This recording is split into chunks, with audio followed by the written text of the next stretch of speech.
When someone has heart blockages, there's a common procedure used to do a bypass that involves using a patient's vein. Doctors at Bridgeport Hospitals are taking a slightly different approach now, and they do it without stopping the heart. News 8's Lisa Carberg shows you how it gave one Connecticut man a new lease on life. Daniel Blaze on the right loves nothing more than spending time with his family. Heart issues run in his family, so one March evening, he knew something didn't feel right. I got upstairs and did only 8 steps, and I started to feel some pressure on my chest. Blaze says his breathing changed and his jaw locked up. His wife immediately called 911. He was rushed to Yale New Haven's Bridgeport Hospital. His doctor shows us Blaze's actual angiogram. But you see how pinch it's here and here. There's almost nothing going through. So the blockage is right there. Here's another angle. You can see the pinched blockage with very little blood flowing through.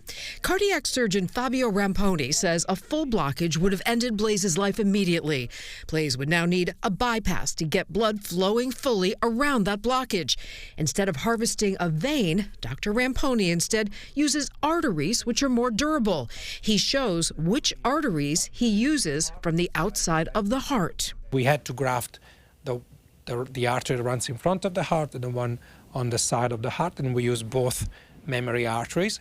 He says this method does not require going into the heart or putting the patient on a heart and lung machine. It continues to beat. Dr. Ramponi says this method has a lower risk of stroke, lasts longer, and is better for sicker patients. There's also less risk of cognitive decline on the long term related to the use of the heart-lung machine. Blaze is grateful for having his life saved and now encourages others to take charge of their health and possibly save their own life. Men, go get checked out every year, because the first time I hadn't gotten checked out in 5 years from my physician. Just let it go. Thought I was, indestructible. And Dr. Ramponi explains this type of artery bypass is perceived as more difficult and time-consuming, but he says more and more evidence supports the use of this method, giving patients a better warranty in the long run. Lisa Carberg, News 8.